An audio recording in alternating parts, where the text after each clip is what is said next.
Stirred up images of times gone past, times that we tried to learn from but not want to repeat in our human history from around the world.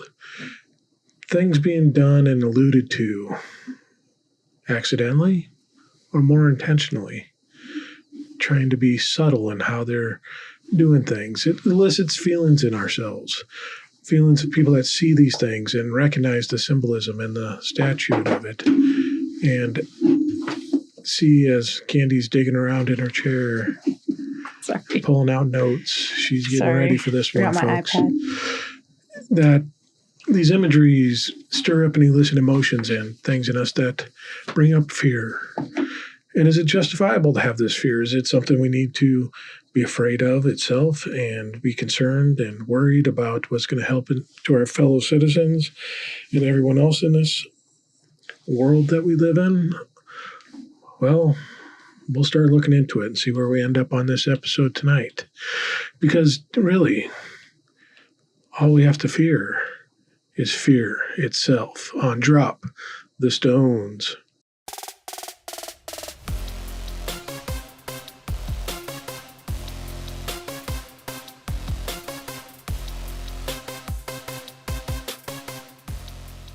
Hi, I'm Candy. And I'm Dan.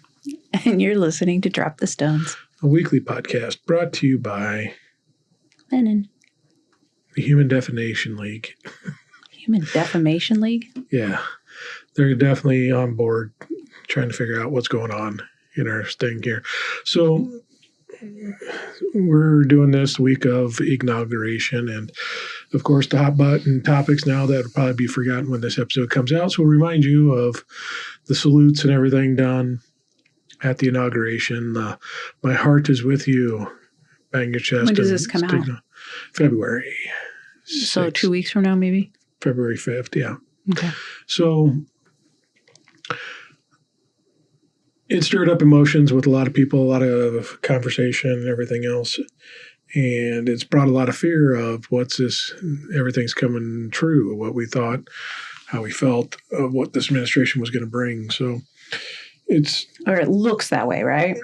Yeah, it's following suit in what we're predicting. It's almost like we manifested it ourselves. Mm-hmm. So this fear, is it something we need to look into or address or just live in it? Yeah.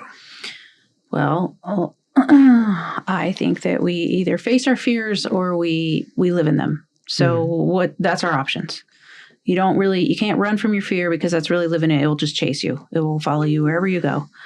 So you really only have two options. You face it head on, or you live in it and just deal with it every day. And my suggestion would be let's just look at this fear. Let's look at it. Okay. What we're afraid of. What are we afraid of? That our country's going downhill and going to be taken over in a dictatorship. And that will lead to oppression, persecution. And that will lead to death. Ultimately, we're scared of death. You got to stop doing these leading questions and just say what you want to say. Well, when I'm with clients and stuff, I can't tell them. I have to kind of get them to get to the conclusion themselves. So, sorry, it's a habit. Okay, so we get to the point of death. And if we can break that, then we can move backward from there. Because I'm not saying oppression isn't something that in and of itself can be a fear, right? We don't want to be oppressed. We want our freedom. What we don't want is our freedom taken away, right? We want to be free and we want to be alive to enjoy that freedom. So, okay, we could die. Why would that be so bad? If this was a regime, if this turned into something like that, do we really want to live through it? Do you want to live in it? Yeah, if you knew you're going to get on the other side of it, but what if you weren't? What if something bad was going to happen? Mm-hmm. I mean, it's just our nature is to keep on living. Yeah, so the hope is what keeps us going. Yeah. That we're going to get on the other side of it. that we're not going to die, that we're going to live through whatever we got to go through. So if we're not afraid of dying, we're hoping that we're going to live, we're planning on living, we're afraid of suffering. Right? Mm-hmm. Okay. So what are they going to do to us? What's the suffering that they're going to do? I mean, it could be labor camps and torture and starvation and all that stuff that we've seen before. Okay. So you think like, I don't know, because I have these thoughts too. Like, do we really think like Trump, who can't pull off finishing any of his policies, like carrying anything through, really? He very rarely carries through on any of his promises, correct? Mm-hmm. I mean, I wonder if that's how his family knows him too. Like he promises things and he doesn't get it done. Probably, yeah. Well, and I don't know, maybe Elon too, because can't commit to anything. These guys don't know how to commit to relationships, right? Yeah. They're not good at sticking to things. Elon's a scammer. Yeah. He's going to scam. And I mean, and so is Trump. Yeah. Look at all this stuff. They're like they're grifting. They're con artists. They're pushing the con and staying ahead of it to keep financial gain for themselves. And that's my point. My point is like, they're just trying to trick us with all these little weird things they're doing all over the place. You know what I'm saying? They're trying to shock us so we stay afraid and we can't think clearly. We cannot think clearly when we're afraid. Yeah. You know, try to think of the last time you had something that really scared. We just lost our family pet he was 15 and a half almost. And taking him in, actually making the decision that it was time for him to put him down. I hate saying that phrase because it just sounds so callous. When we had to make that decision, I had to be the sound of mind one. You would have pushed it off longer. Am I wrong? Yeah. I am wrong? No, you're not wrong. Yeah, you would have pushed it off. You couldn't think clearly. You were because of the grief that was, the thought of the grief was so overwhelming that you were willing to keep yourself uncomfortable because you're never really comfortable. Like, as you can see, he's passed, but we're a little more at ease because we know he's at peace. Mm-hmm. You know what I'm saying? He's not suffering. We do miss him, but he's not suffering anymore. You don't have to hold on to that fear of this dangling carrot that this is going to happen. We knew he was going to pass away soon. Right? And it was just dangling over our heads. Every time you looked at him, it was a reminder, like, the days are numbered. Yeah. And so finally, I had to make the decision. And you were just not clear of head because you were afraid of the feelings. You know what I'm saying? Yeah. And that's exactly what they're doing with these distractions. They're just getting us so emotional, either in pride for country and fear of it being taken away by some outsider, right? Yeah. They're just, it's just smoke and mirrors. None of this is real. None of this is, they're not. Are you burping? Trying to. Oh, that is disgusting. Did you mute your microphone when you did that? No, everyone needs to hear that. No one wants to hear that. That's disgusting. That's live. If I was listening to a podcast and heard that, I would be grossed out. I listen to a lot of podcasts. I'd probably just laugh, but I would be grossed out. Anyways, so, yeah. Sorry, and that's, I think, more of the issue in this scenario with the hand gestures and all that is, I think it's more intentional, but it's to stir up and be just to get you distracted. And it took over social media. And it causes an uproar. So then it's the old trope of, when these things happen, what's actually happening and being done. Yeah. While everyone's distracted looking at this, it's a magic trick, look at my left hand, and while you're looking at there, I'm doing all this stuff with my right hand or my what are they legs doing? Or whatever. What are we being distracted from? I don't know. That's what we got to find out. And so if they just keep us distracted and focused on this, then we're not focusing on them. And we're not focusing on, they're not really holding up to their policies. So, we can't call out and say, hey, all you people that voted this way, because they don't want to, these guys don't want to go to work and make a difference in America. These guys want to go to work and screw around. No, they want to go to work and make America work for them. Yeah, but I don't even think that. I think they just, as long as things don't change too much, they don't mind. Look at the advisory board. It's all the billionaires. The people where the governors usually sat were Zuckerberg, Bezos, Elon, Ravi. Usually Just who all sits these there? governors. Just governors of any state or what? Yeah. Instead, it was billionaires. Oh my Because that's who he gosh, wants wow. around him, because that's who wants to manipulate everything for 4 years. How do It's almost like he did this and said, you guys help me with your money, get me elected. I will let you do what you need to do for 4 years to maneuver your businesses in a way to maximize your profits and even control everything even more. I know, but I find it hard to believe that these guys want more money. You see what I'm saying? They have more than they can ever spend in a lifetime. What are they really after? Do they get kicks out of controlling masses of people? So think back when our team was winning national championships. Yeah. And we won 3 and 4 years. Mm-hmm. And year 5, did you want to win another national championship? Yeah. Why? Because you already had 3. You want to be the best. You already had 3, though, in 4 years. Why would you want a 5th in 6 years? What?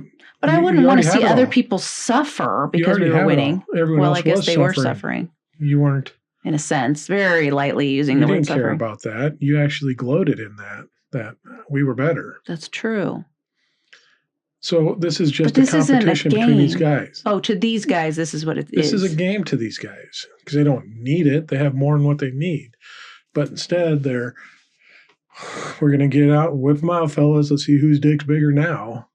But they don't care that people are like really suffering. So I feel like if it was a game where people were actually losing their homes and their families. And a billionaire's boy club competition. Elon just launched 2 of his SpaceX rockets into space last week. Okay. For test missions, test launches, and all this stuff. Luckily, one exploded, so we can all have a good laugh. A couple days later, I don't know about this. Bezos launched his space program rocket in. Are you serious? Did this really just happen last week? Yeah. And to test his rockets because they want to see who the first one is to whatever, get to Mars. Out. They're probably trying to get off this planet because they know it's not been taken care of at all. But they just throw out challenges to each other. I'm going to go to Mars. Oh, yeah? Well, I'll beat you there. So I go, because when they were doing that and they first started, then you had, I can't remember the other, Richard Branson. He was doing it too? Virgin Airlines. All 3 of them were competing on who could orbit the first between the 3 of them on a privately funded business that could orbit Earth. Wow. And all 3 of them did because they just wanted to be astronauts when we were for a day. In Minnesota that time, we saw SpaceX kind of, I thought it was shooting stars at first. Yeah. But they were really slow and I was just like, oh. But they wanted to be, it's a game for them at the expense of everyone else. And they don't care. They keep winning. And they don't care about all the losers. So just no empathy. I've heard people say that, but it's hard to believe that they don't have empathy. They don't. They're sociopathic narcissists. Is it because they're just so detached from how we've lived? Like they've never lived like common people, ever. No. There are self-made millionaires. That's a whole different type of millionaire. That's a millionaire that actually cares because they've been there. But some of these people were born with the silver spoon in their mouth as it were. I don't know if Zuckerberg was he? I couldn't tell you. But Trump was and Elon was. Yeah, they had leg up on everyone to start the game. But that's all it is. It's just a competition with these idiots to see who can do whatever ridiculous thing first. And then they can brag amongst each other, I'm beating you. Because it's not enough anymore to say I'm the richest man in the world. No, that's what I'm saying. They're still chasing something. So now they going into space. Or they threw this, and they'll have another thing come up here soon on what they're going to compete on. And eventually, could it get to, well, I bet I can get more people, they have their own fighting teams or whatever, that they just hire citizens to go to a ring and fight for they fight over social media because Zuckerberg wants his group, and now you got, TikTok was in there, but now it's like who's going to buy, and you got X, and they're competing with their. It's funny that these are the social media. That's a whole other Mongols thing, or whatever you call them. Elon was running Twitter, or is running Twitter, and then Mark Cuban came in, another billionaire, and said, "Hey, I'll buy it from you." And then they started a little bitch fest between each other Mm-hmm. where they're, well, you can't afford it. And it's like, well, you're running it into the ground. So then what's Cuban doing? He's starting Sky Social. He's going to fund and back that. So it'd be a competition. So now But it's not Blue Sky is independently owned. Yeah. And which is nice. But he's going to be an investor in it. So he'll see some profits off of it. Of Blue Sky? Yeah. And he's going to be able to come back and be like, look, my social media platform is bigger than yours. Because that's all they're doing. Mine is bigger than yours. We all need to leave all of the, we need to go to places like Blue Sky that are just, there's no one owner. Mm-hmm. We need to go to places like that where there's not one top head guy. Those are the dangerous ones, because then you get these guys that are doing this kind of stuff where they're playing at the top. They're playing a game with people's livelihoods. Mm-hmm. You know what I'm saying? And then people think they're... Yeah, well, we're just pawns in their game. That's what they think. That's what they want us to think, too. Yeah. But I don't think that's true. But the thing is when they distract us with salutes and everything else, we don't think about being pawns in their game. We think about... right and wrong. That, oh my goodness, this is happening. Justice, yeah. We go off on these tangents of, oh my goodness, did you see what he did today or what he said today? That's ridiculous. That's insane. And it's just to distract us from whatever's the big message of the day with this administration, in order to make it through these next 4 years, or however long they're in, because it might be less, I don't know, is just not to give any energy to the big thing. Know what it is and then just move on. Yeah. Just be like, oh, they did that. Interesting. And just know it has very little weight. And just know that it's a distraction. Mm-hmm. It's a distraction of something else. But then can you figure out what it's distracting from? How would we even go about trying to figure that out? It'd take a lot of research and time. Or do we even need to do that?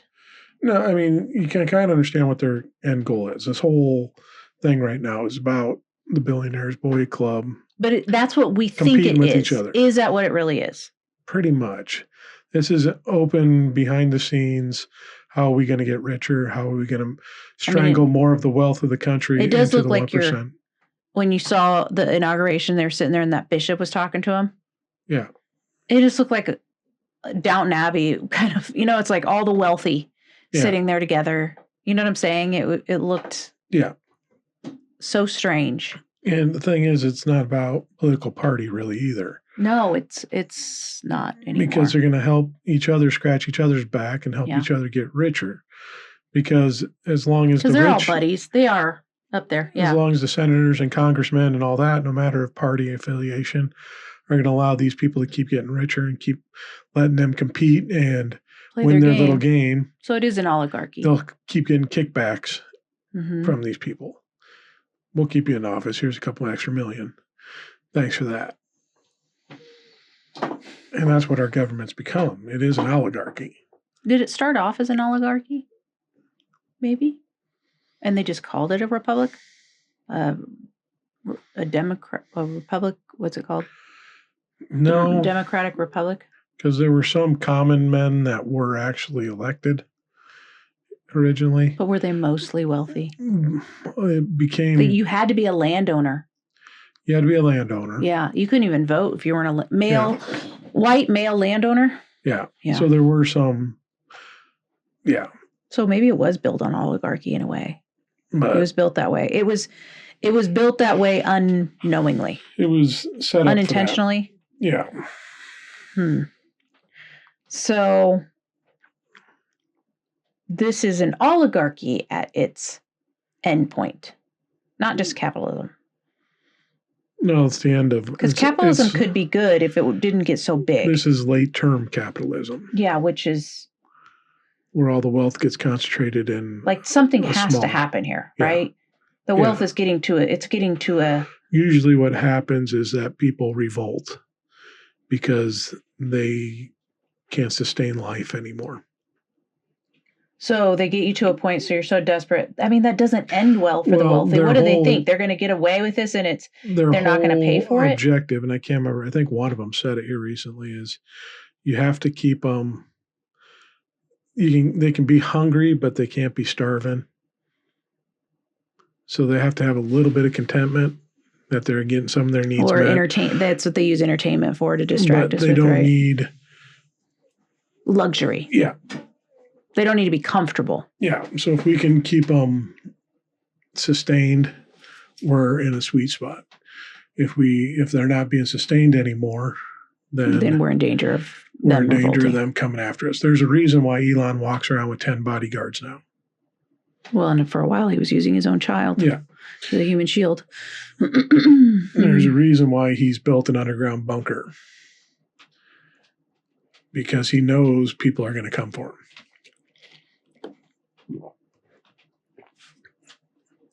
Because their greed is too great. And they just cannot look at themselves. They have no self-awareness, no desire for, like when that bishop was saying, like, have mercy. Like if you just read their faces, they look like, like, what are you doing? This is a political move, which in a way it was, but it was a plea. It was, she took her shot. She was like, I have this platform right now. I need to say something, which was actually so brave. Yeah. I don't think a man preacher would have done it. Not in this country. No, I don't think so. I mean, I think it took a woman standing up there and her, like, I just thought that was amazing, her bravery. But I guess, like, the point of what I really wanted to talk about is just, like, we have this fear. We're either going to just be afraid all the time. Which is what they want.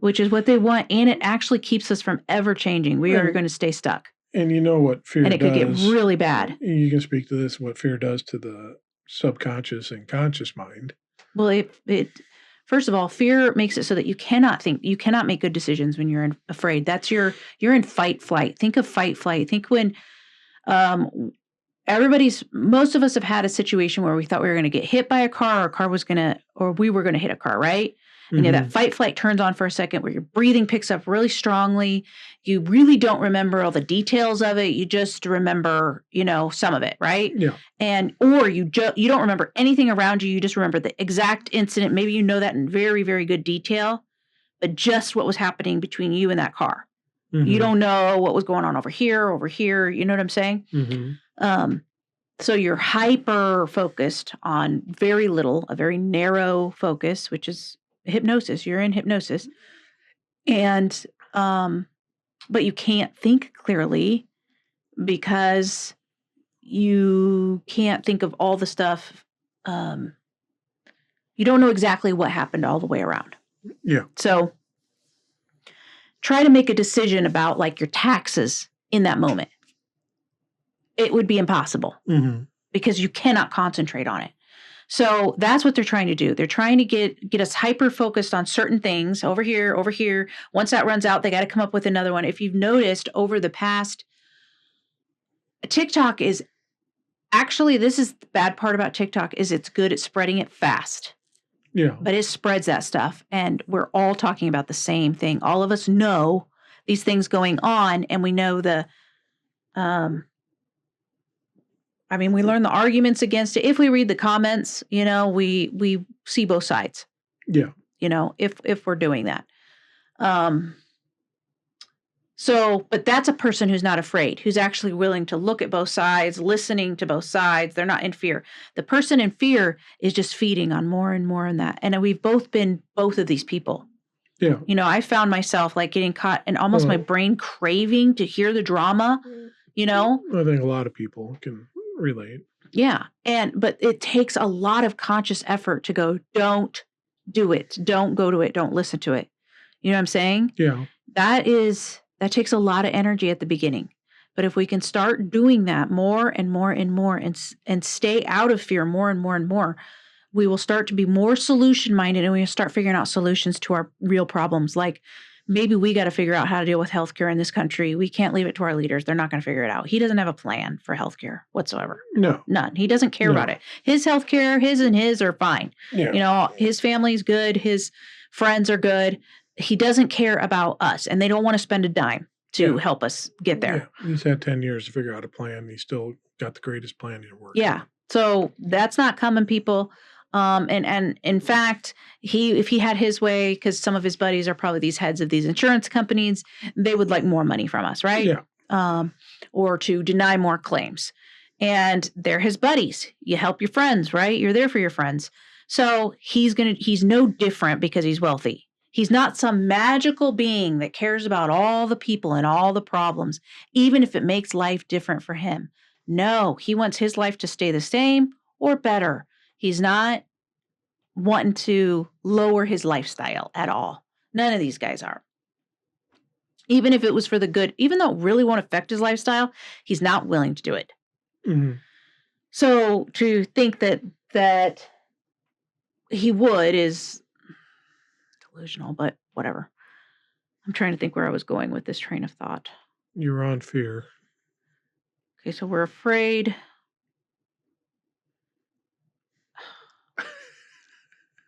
What else was I saying about fear, though? Fear. I got you on the subconscious, conscious. Oh yeah, so it makes you so that you can't if you can get out of that fear, but you got to stop feeding it to yourself, and you just got to stop. We got to stop with the social media.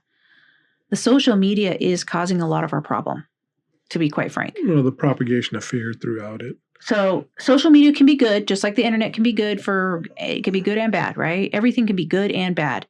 We got to use the good side of it. So we've got to use social media to promote self-empowerment, because but people are not going to be drawn to it at first. No. That's what I'm saying. People like them. They want to hear. Well, it's the whole newspaper adage of, if it bleeds, it leads. People want to hear the tragedy. They want to hear the drama because it's exciting. It's new. It's tantalizing. It's you can feed on it. It's like junk food. You're craving junk food. That's what you're craving. Yeah. It's junk food for the mind. It's not healthy at all. It's not going to do it any good. It's actually going to damage it, but we want it. Pretty we crave easy it. Because then it's just a purely emotional response. You don't have to think about anything. You just emote about how you feel about what's going on. Elon raised his hand. Oh my God. This country's going downhill. Everything's going to get terrible. Handmaid's Tale is about to happen. And there's no thinking involved. It's just reactionary. Where if you can sit back and just say, well, okay, he did it. Was it planned? Was it accidental, intentional? Okay, that's the first step. And then you have the people over here you have the people that are all afraid. And then you have the people over here who are like, it's nothing. It wasn't what you think at all. It's this. He just loves America, blah, blah, blah. That's delusional, because that's not thinking clearly either. What you were doing was what we should do. What's going on here for real? They're still emoting.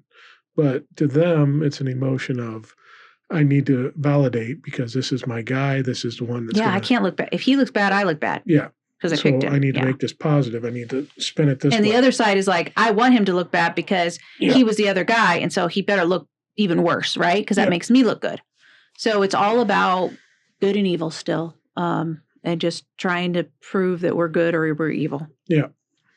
And we're all trying to prove that we're good. We're the good guy in the story. That's the easy way to go, because it's your reactionary. It's emotional. It's not thought out. It's, when you're in an argument with someone, not a lot's getting said when it's heated and emotional. Mm. Not a lot's getting worked out. Not a lot of beneficial things are being said. There might be a lot of words being said, but it can, and it can actually cause severe damage to a relationship, things you say in the heat of anger. But until you can actually control and start thinking and processing, then stuff happens that can be valid. So, this emotional response coming out originally and quickly at first it's just not going to have a whole lot of benefit to it. It's an expose, but you need to take it as such and be like, okay, this is exposing something. Let's analyze it and think through this. What's possibility of it? Instead of, oh my goodness, he's doing this. It's kind of like, Trump signed the presidential orders that birthright citizenship was over. So then people are like, oh my, all these people, what are they going to do? They're not going to be citizens anymore. Stop. Get out of the emotion for a second and think. A president can't overwrite the Constitution with a decree. There's laws set up in the Constitution. Now, you can still think on it and be like, okay, is this a stepping stone for overthrowing the Constitution, which is a new thing altogether? Is this what Project 2025 wants to do? They want to lay the groundwork, and this is the groundwork of, okay, he put out this decree, and then people say, well, it doesn't mean anything. He could say all he wants. It'd be like if Obama came out and said, I'm banning all guns in the country now. Okay, you can't. There's the Second Amendment. I mean, you would just, if someone did that and they don't have the authority, you just ignore them. Yeah. Right? Yeah. You just kind of, okay, that's nice that you'd like that, but good luck, it's not happening, you know? And you just go on living your life. And even those who it affects, like I heard earlier that the immigration thing he'll never actually do, because first of all, a lot of those farmers are wealthy, right? And they do not want their workforce to be kicked out of the country, and they're using them. Yeah. And so what will happen is these people just won't go to work for a few days, which will spoil some crops, which will make prices go higher for the common people. But nobody is going to be kicked out of the country like on mass scale. And nobody, and I think they do normally like 200 or 300 a day or something. And it's still about the same. It's not going to be more, what I'm saying? And yet the people that are pro kick them out of the country will probably cause some problems because they'll probably report people that they think are illegal just because of the color of their skin. Increase or decrease. It's going to cause more problems and more cost. Yeah, it's going to be the same. Because your police force is going to have to go and check in on all these little, if they even do, when someone says. When people started putting pen to paper on what it would cost to do these mass deportations and these raids in these cities, the billions of dollars it would cost to have these forces come in and transport people out and do all this would have been detrimental to our finances in this country because it would have cost so much that would have to come from somewhere. And then the ramifications of them decisions, because these people, contrary to popular belief in the right-wing conspiracy media, these people aren't all drug dealers and rapists and murderers. And they're very few of them are criminals. Most of them are way lower hardworking percentage. individuals that are here to try to scratch together taxes. Some money for their families. Yeah, they pay taxes. They live peacefully. They're hard workers. They're not the type of people you want to kick out of the country. And that being said, if most of them are hard workers and are doing actual work, and they work in some of the jobs that most Americans don't want to do or don't have the ability to do because they're too lazy to do it. So construction, farming, all this stuff, what's that going to do to if it's in the farming industry with all the immigrants that work in the fields in Florida and California and all these places? Now all of a sudden that food's not getting picked. And then you're going to throw on there, we're going to tax and tariff all these imports. So we're not producing any food ourselves anymore because we don't have the labor because we got rid of them all. And that labor went to these countries now that we're going to put tariffs on that are going to be able to produce more food that we need to import because we can't produce it ourselves anymore. It would be the worst business move. So you're killing your own production and you're raising the cost of everything you're importing to your people. So your grocery prices are going to go through the roof. Because now... But what you'll do is collapse the economy. Yeah, because you created a greater need outside of the... out for imports. So now that cost goes up, plus a tariff on top of it. Okay, so let's say somebody's listening and they hear all this crap that we've been spewing, which is easily invokes fear. Now what? Let's rally up, get some pitchforks, and... No, that's not the solution. No, violence is not the answer. Okay. I know some people would disagree with that. I'm out. There are some people that think that violence is the only way we're going to solve this, but violence is never the answer. Violence makes things worse. I think what you need to do is just, you got to get past the emotion of the fear and just look at it and understand, okay, how is this going to affect me personally? And you have to start there. You can't say, how is this going to affect everybody? You got to start with yourself first. How is this going to affect me personally? Then how can I put my effect into the world from this personally? Yeah. How can I make sure there is as little, if this happens, you want to be prepared to. Think of it this way. Okay, yeah, we just celebrated Martin Luther King Day. It wasn't a giant group thing at first. It was individuals that saw a problem in our country. Mm-hmm. And these individuals started coming together mm-hmm. because they had like-minded ideas. They had like energies. They were saying this needs to be exposed. So now all of a sudden this individual, highly localized thing grew into a national movement mm-hmm. because these people understood that there was a problem, recognized it, and started thinking on how they could personally affect it in their lives. Yes, and let's say something here. So Martin Luther King is remembered for that civil rights movement, right? Mm-hmm. And he's one of the top people, but he didn't get there all by himself. There was people supporting. Not everybody who was involved was marching. Yeah. It wasn't him. Everybody is doing their own part to help support.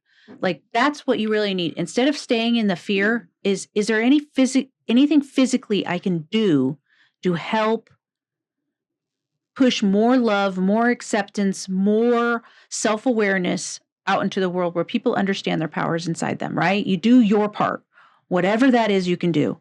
If it's be positive that day in your, not focus on fear so much, that's what you do that day. If you can speak on a podcast like we're doing right now, that's what you do. If you can march, or if you can petition, if you can run for office, if you can write your congressman, if you can go stand on the steps of the White House, all of us have a different part to play, right? And you don't need to feel bad because you can't do everything. You've got to live your own life too. Mm-hmm. And you've got to stay engaged with it in a positive way. You don't throw away your whole life because this is going on. You're living your life at the same time as this is going on. You know what I'm saying? Yeah. So you kind of got to make your world smaller at the same time as it's bigger. We're dealing with a national problem, even likely a global shift. But you also have situations in your family. Maybe you have a kid that's struggling in school, or you're dealing with it could be anything with kids. It could be aging parents. It could be you have, your own issues. Maybe you're out of work or all those things. You got to take care of you first. Yeah. So put your attention in those kind of things and then branch outwards where you can. Yeah. And that's, you got to start, because if you go out and you're like, all right, I need to start a movement, so I need 10,000 people, you're going to fail because you're not starting with the individual and the local thing. You got to get that out, and the people that have the same ideology and feelings are going to start attracting to you, and you guys are going to start finding each other. Well, and that's exactly how we're finding people in deconstruction. Yes, exactly. We started talking about it on social media, and then you find others. Oh, you're here. And then deconstruction became a movement on its own, just because people who were passionate about it started talking about it. Yeah. But you're not going to talk about it if you're not passionate. You don't sit in your head and go, I'm going to start a movement. You just, you have a thought about something. You become passionate about it. We know people in our own personal lives that are trying to start movements. Yeah, that's true, I guess. And they fail miserably because it becomes more about, in their case, is more about themselves than it does about the actual movement. And people don't get attracted to that because they're not about elevating that individual. It should be about elevating everybody. Yeah. Yeah, not one person. And that's what a cult is. When somebody's at the top of it and you can name them, or even a few, you can name them. or you know them, you know who they are, at least, you're in a cult. Yeah. It's just like in evangelical Christianity. You knew which preachers were at the top. Yeah. You know, and even in your small congregation, there's a preacher. He's at the top. Yeah. There should be nobody at the top. It should just be a movement. It's just a group of people. Some people are the spokesperson. Like Martin Luther King was the spokesperson for that movement, right? And we have different spokespeople. We have different people speaking about it. We're speaking about it right here, but we're not like a... No, but we're putting out an energy right now. We're part of the deconstruction community. And we're putting out an energy of, hey, okay, we want to be positive about as much as we possibly can here and understand that. I mean, I'm kind of in a place now, just taking the term that he was in office and applying a lot of that to here and seeing some of the original things coming out here that, it's more of the same shit that was the first 4 years. A lot of smoke and mirrors, a lot of side deals to increase personal wealth of certain individuals in this country, and not a whole lot done for the country in and of itself. This is just kind of open up the piggy banks of the government to help out the rich. Help us get richer. But think of I remember, I mean, we had George Floyd. There was a lot of like chaos. Yes, there was, but that was because of the individual that was running things at the time. And he's running it again. The one thing I can clearly say is he's not an effective leader. No, he's not an effective leader. But the scary thing is all that chaos that was stirred up. And that's part of it. An effective leader, when situations start boiling up and get out of hand, can step in and help ease it and calm it and control it. I think of Obama when I think of like a good leader because I really feel like he was. Sorry. That's not our man's personality trait. Our man's personality trait is to throw more gasoline on the fire. Yeah, for sure. And that's what he did. And that's what caused George Floyd to blow up. That's what caused BLM to blow up. All these BLM movement cornerstones to just go, what the fuck? Well, because it was coming to a head. Pouring gas on it. Yeah. Instead of come out and being like, hey, we need to look at this and sit down and talk about this. We need to get the police and the Black community together and work out a solution here on why are they being targeted? Why does it look like they're being targeted? Why is the stat saying they're targeted? What's going on? Why do bad apples end up on the police force? Yeah. Why do these guys with short man syndrome are coming in here and we're giving them guns and they automatically think, all right, and there are some police out there that think, okay, Black neighborhood, huge crime, be on alert, and they're already got the finger on the trigger. And maybe they're bored too and want a little bit of something to go on. So they're picking up. I mean, yes, there's great cops. There really are. I don't like that all cops are bad. There are cops that are decent. So instead of coming in and sitting down and trying to mediate something between the two sides here and being like, there is an issue here. Let's acknowledge that there's an issue going on. Yeah. And let's work on something to help educate your forces to understand that it's not just all Black people are bad and that we have to go after them. And let's educate them and get them involved more in the communities and the communities. That's so progressive. Conservatives don't like that. They don't like that kind of. That's not progressive or conservative at all. But it is progressive to a conservative. It's leadership. It is leadership, but a conservative doesn't lead like that. A conservative leads. What they like is to conserve that old way of like authoritarian. I said it. That's the way it goes. That's not leadership. But that's how they view leadership. But it's not leadership. But that's not your idea of good leadership, but it's their idea of good leadership. I think of it as leadership on a different thing of work. If a boss comes in and says, you need to have 400 of these things done tonight. It's like, we don't have enough stuff for to make the 400. It's impossible to do. We don't have the raw materials to do it. We don't have the manpower here. I don't care. Do it. You're going to figure it out. Or you're going to get shitty product that's not done well and you're not going to meet your number because you're a bad leader. And you're just trying to be an authoritarian, say, this is what we need. We made 400 yesterday. We're going to make 400 today. But that's how a lot of these guys raise their families, their children. Businesses go to hell. That's how they raise their children, though. So why wouldn't it branch out into their business? That's how they think leadership works. They think that's what it works. Because their God works that way. Ineffective. And he's ineffective. Work that way. True leadership is coming in and saying, hey, we made 400 yesterday. Can we do that again today? And then the people that are working and being like, we only have enough materials here to make 250. But we can sure as heck get 250 done for you. All right, and what are we going to do to make up for that difference? Because we need to stay on this 400 pace.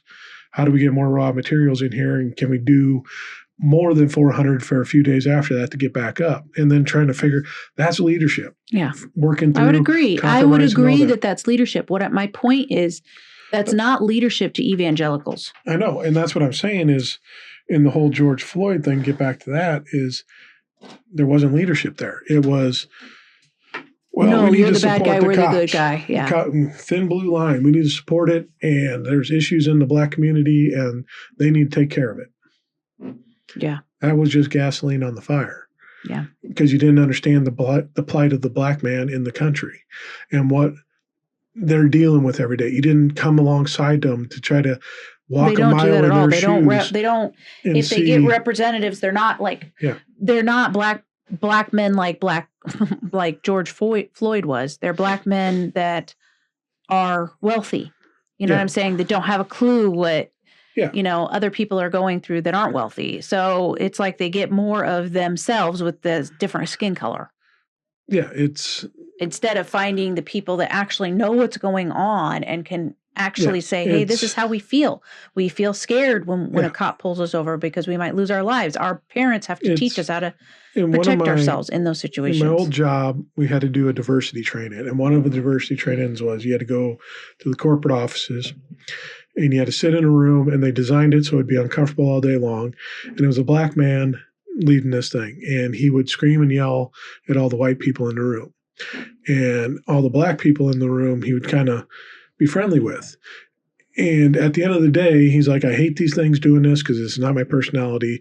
I don't want to be an asshole to people, but I wanted you to have just an inkling of what we feel like every day. He goes, this is how we feel when white men are around, that we get treated like shit all the time. And then it's buddy-buddy with all the white guys amongst themselves. Mm-hmm. He's like, you don't understand. When we get pulled over, he goes, because one of the things he was doing is like this white guy that was very conflictual. And he find the personality types of the individuals, and he loved the people that wanted to stir up conflict and be like, no, that's not how it is. I'm not a racist. So you don't understand, and they'd get going and just work on them. And one of the things he's saying, when you get pulled over by a cop, how's that go? And he's like, well, I hand my license, registration. I follow the rules and I'm fine. Yeah. Yeah. And he goes, you don't get it. He says, when I get pulled over by a cop, I have to have both my hands on the steering wheel. I have to be looking straight ahead. I cannot at any time reach over to my glove compartment to grab your registration. Yeah. Yeah. Because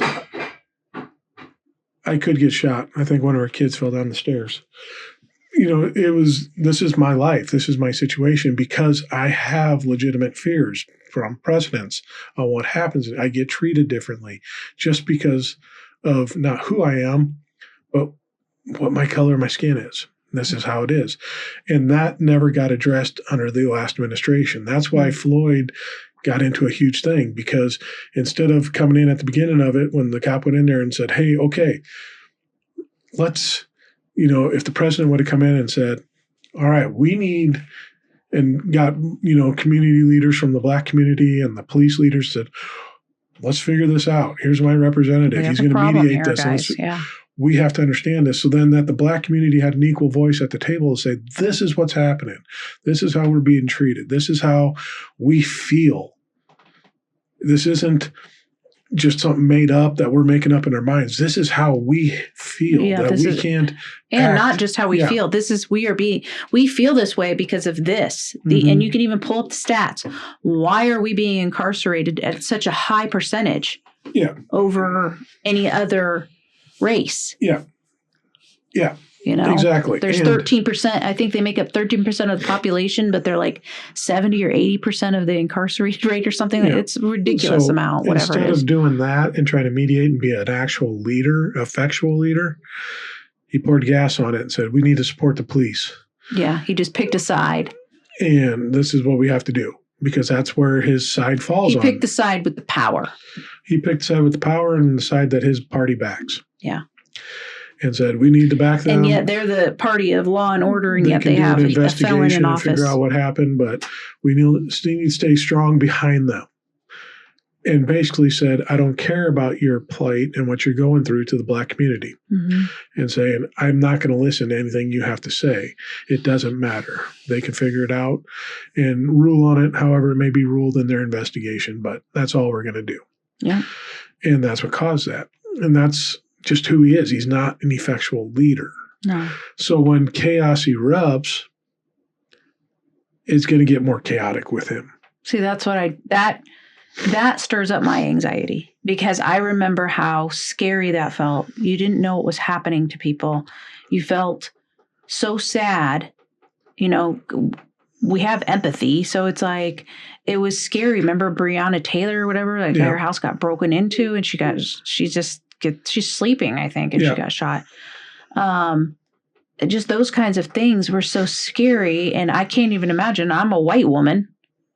I can't imagine what that fear looks like for Black Americans. Like, when we're saying that you can't give in to the fear, that's so easy to say, even though there's some things I could definitely be afraid of as a woman. Yeah. And even as a... And you can speak to that part of it too, because I can walk out to my car at any time. And I go to work and it's dark. And I go to an open field and there could be anyone hanging around anywhere. Do I ever think about that? Rarely. I just get out of my car, walk to the door, go in my office. Are you serious? You need to pay attention to your surroundings. surroundings. And then when I leave at night, there could have been thousands of people out, and a half hour, 45 minutes before I leave. And I just assume no one's out there anymore and just walk to my car and lock it up and go. You don't look around to make sure you're safe? Cursory look, but I just kind of walk. I don't worry about it. You, on the other hand... Yeah, you have to have your key between your fingers, or you have to be kind of like, you're cautious. I mean, I'm cautious even when I park the car at a store in the middle of the day, like what I'm parking next to, or I like to be like right next to a corral so that I can get in and out and not have to worry about who's right next to me. Yeah. See what I'm saying? But I can walk through a store with a hoodie on and the hood up and not worry about being followed. Yeah, that's true. These are things that are my privilege. You could go for a walk at night, and I can't go for a walk at night. Yeah. I could, but it's scary is the thing. And I've had things happen that makes me nervous to do that. I don't think it's necessarily smart to do, but I can talk to that part of it. And whereas you do have privileges, I don't want that privilege taken away from you. I don't want you to now be afraid when you go to your car. I don't want you to now, I do want you to use that privilege, continue to enjoy it, but also want it for everybody else. That's the thing with privilege. We shouldn't be like, well, you're just privileged that you just say that. Well, yes, it is a privilege, and I'm going to take advantage of that privilege while I have it, not to just my benefit, but I'm going to want it for everybody, and I'm going to use it to, if I don't use it, nobody's using that privilege. Yeah. And the thing is I have a privilege. So I need to recognize that I have this privilege. You can recognize it, yes. But I also then have to use that privilege to help other people get that privilege that don't have it. Yeah. So to be able to But you have to use that privilege in order to be able to help other people use it. You see what I'm saying? You cannot just say, oh, that's a privilege I have, and therefore I shouldn't do it. Yeah. No, it's a privilege you have. You better darn well use it, and then help other people get it by using it. Yeah. Use it to the advantage of yourself and others, not over others, not to advantage of yourself over others, which is what some of these wealthy are doing. They have privileges that we can't even fathom, probably imagine. Yeah. And they use them just for themselves. They hoard it. But the reason they hoard is because they are not secure. They're not secure in it. You know what I'm saying? Yeah. Like they realize that what they're doing is not, because if you were secure in it, you would be more secure in it if you knew what you were doing was good for yourself, but also good for those around you. Yeah. Good for the whole. Yeah. Then you'd be proud of yourself. You'd use your privileges, and you'd use them to, like, if you're in office and in a position of power, you would use it to help the people as much as you could. Yeah. So it's this whole thing of, okay, I got this privilege and I can use it. It's going back to the fear of recognize what it is and put out your energy of what you're going to do about it. Pay attention to what energy you're in. Don't stay in this space of fear. In the country, instead of worrying about Elon's, salute, start thinking about why is he doing this? Let's get together. And people that are thinking the same thing are going to come to you. And you're going to have a group of people, and that group's going to grow. And it's going to be a group, more likely diverse people. Mm-hmm. So the white men in that group can use their privilege to stand out and be like, all right, here we go. Yeah. And let's do this. And if it's something where you get another George Floyd, the white men can be like, all right, I'm here. I'm going to help you. You guys are going to be in the front of this. You need to be seen and heard, not me. No, people may listen to me, but I'm not the one that needs to be heard here. Yeah, it's almost I can't tell your story. I can't tell your plight. Then there's white women can help push white men, because white men sometimes listen to white women, mm-hmm. You can help push white men in that direction. And their voice can go so far, but we need other voices. We need people of color. We need LGBTQ. Those voices need to be elevated the most because they are the most marginalized. We need to hear what they have to say so if we can take care of the least of these, it's better for all of us. Yeah. If we can make a place handicapped accessible, it's accessible to everybody. Yeah. You see what I'm saying? Yeah, I do, but I'm thinking don't try to analyze that too much. No, don't analyze. Don't break down too much. What I'm trying to say is if you put a ramp at a place in front of a building, it's easier to get up there for everybody. Okay, I'm not trying to say if they can do it, anybody can do it, or something like that. But you know what I'm saying. I'm talking about physically. If you make it easier to get up somewhere. Yeah.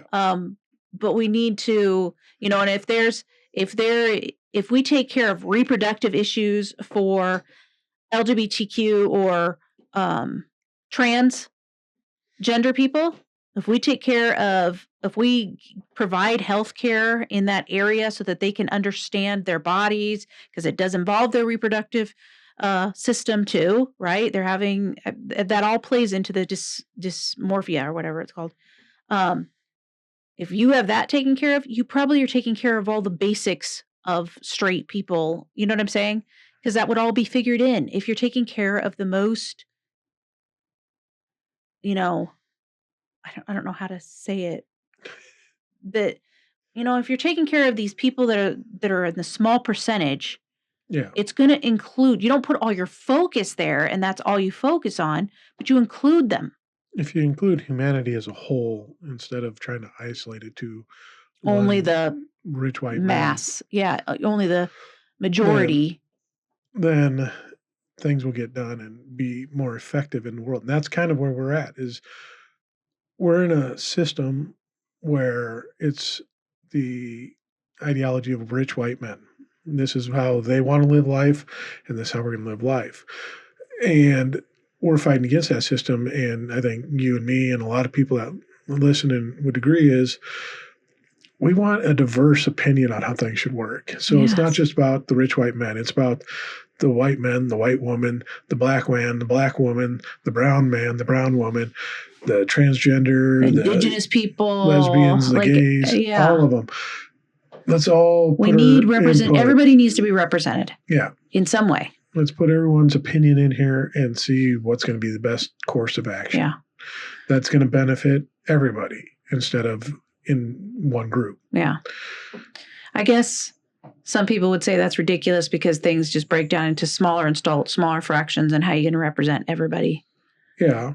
And that's just the nature of things. You're going to, even in that ideology utopia that I'm thinking of, there's going to be a group where maybe it's, the gay men are like, that didn't help us a ton. It helped the lesbians out a whole lot, but it doesn't help us a lot. So we're getting screwed on this. And it's like, okay, I get that. I see where you're coming from, but maybe they need a hand right here. It's like when they said Black Lives Matter, it didn't mean only Black Lives Matter. It just meant right now Black lives are under threat. Yeah. So we need to elevate them a little bit, not so that they're above white people. It's just so it's like, hey, let's focus here. We have a problem here. If we thought as a unit like that, we would do that. Like, it would be like, my hand needs attention. Like, I hit my hand with a hammer. Okay, it needs a little more attention to my hand. A lot of my body's focused on the pain in the hand, right? Mm-hmm. If we thought of ourselves as one collective, we would be like, hey, our Black community is struggling here with being oppressed. Mm-hmm. How can we relieve this so we don't have that? Because Mm-hmm. we're one. They're connected. We're all connected to each other. Yeah. But instead, we think, I'm me and you're you, and we don't have any. We don't think of ourselves as similar to each other. We focus on the differences. I'll be me, you be you. Don't say the pew thing. We can't do it in the pew. Wasn't the phrase. Anyways, so it's kind of this whole thing, I think, just to wrap it up here, put a button on it, put a bow on it. The fear is there. It's a manipulation tactic that's being used because fear is a natural thing in us. We have that built into our systems to protect us. And people understand this. And unfortunately, powerful people understand this. But I tell you what, it's not good for you to be in it for long. No. Minutes is what you're supposed to be in it. Your amygdala or your fight flight is supposed to be kicked on for like moments, just for bursts of it. That's what it has been shaped for, not long, chronic fear. It's a quick twitch reflex to get you out of that immediate danger. Yes. But what they're doing is trying to force your nervous system into it 24/7. And that is really, you wonder why we're sick and stuff. That's a lot of cancers and a lot of those kinds of things come from this kind of stuff. Like it develops into all sorts of terrible things to the body. So I guess that's the first step, and we can focus on that, is to understand that that's what's happening. It's been going on for decades. Yeah. I mean, if you think about it, it's not just social media. Before social media, it was TV, and before TV, it was newspaper. Yeah. Let's sell the fear. That's what's going to be on the first page, the fear. Yeah, that's true. You think of it the just Cold spreads War, faster with social media. You think of the Cold War. It was all the imagery of the atomic bombs going off and kids diving under desk. And let's practice this. Today, instead of diving under desks for bombs, we're diving behind doors and windows because of school shooter simulations. Mm-hmm. Are you yawning? Are you the one yawning tonight? Yeah, I am. I've yawned a couple times. Aha. Sorry. Back at you. So it's still fear. It's just changed the way it looks. And it's there to keep us in this state. Because when we're in that state, we're not productive for self. No, we're not productive for anything. We're not helping the collective. We're not helping anybody. We're just making things worse. So we have to, if we want to actually do better, we've got to start with ourselves, period. And we got to recognize that this is what it is. So they're just trying to trick you. They're trying to get your attention. It's not just putting your head in the sand. It's realizing what's actually happening. Yeah. They're just stirring up fear. Mm-hmm. So let's analyze it and logically look at this and see if there's something really to be fearful about. Yeah. And a basic thing, we've said all these things, but also basically just ignore all the flash, the lights and all the weird things they're doing, like the hand thing and all that, right? Ignore all that while also paying attention to the policies. Yeah. Pay attention to the policies that they're trying to sneak through. They just passed he signed something that said the sex that you have at conception. Yeah, it was another presidential order. Yeah. So now everybody's basically a woman. Men don't exist because we're all at conception. Everybody's like female. Yeah, until the testosterone washes over. Mm-hmm. So, all you men out there are trans men. Yeah, you're all trans. According to Trump's latest proclamation. But you can see they didn't talk to anybody who knew anything about that. They don't care about science. So anyways, that's your first step, is to recognize what it is and to get out of that fear state, which is, I know it's easy to say, but you're going to be in it, but just be in it for that short burst and pull out and be like, let me think about this. And that's what we're designed to do. Get that initial fear, get to safety, get out of imminent danger, and then analyze the situation to see what you can do to protect yourself and be better. That's all we're asking you to do, is do your natural instinctual thing. Get away from it quickly, then figure out. So that you can think clearly if you want to work on that, but first get yourself in a space where you're calm, you're in a good, healthy mind space. Get away from don't feed yourself on what happened. So, like take the arm thing, what happened, and then stop. Pull back from it. Don't look at tons of different things on it. First, get your bearings, get yourself calm and not afraid, not catastrophizing, saying, oh, this is it. This is the end. We're going to go into 1940s Germany. No, don't rush there, because that increases more fear. You're going to manifest it. Yeah, in a way. I mean, we've manifested what's happening. As a collective, we have manifested this. We've brought this upon ourselves. And so we got to get ourselves out of it. We got to start doing something different, or we're going to continue. Yep. It's just going to stay. So got to make a different choice. So that's our advice for you today. Just recognize it, get away from it, analyze it, and think what it's really doing. So other than that, just go to danandcan.com. It's got all our setups and hookups and all that on there, YouTubes and TikToks and all that stuff, candies, sessions, everything. Yep. Other podcasts, The Transformed Life, all of it. So go find her there and you can get on board and give us 5 stars. We're trying our best. If you give us 5 stars, you'll be able to live a fear-free life and enjoy everything. 4 stars is a very fearful place to be in. Now, what are you fearing from us? What are you scared of that you're only giving us 4 stars? Yeah. We're not scary. Get rid of that fear and give us 5 stars. Okay? That's all we ask. That's all we ask. That's all we ask. So with that being said, appreciate you listening. And remember, listen to us. We know some shit. Some. Bye. Bye.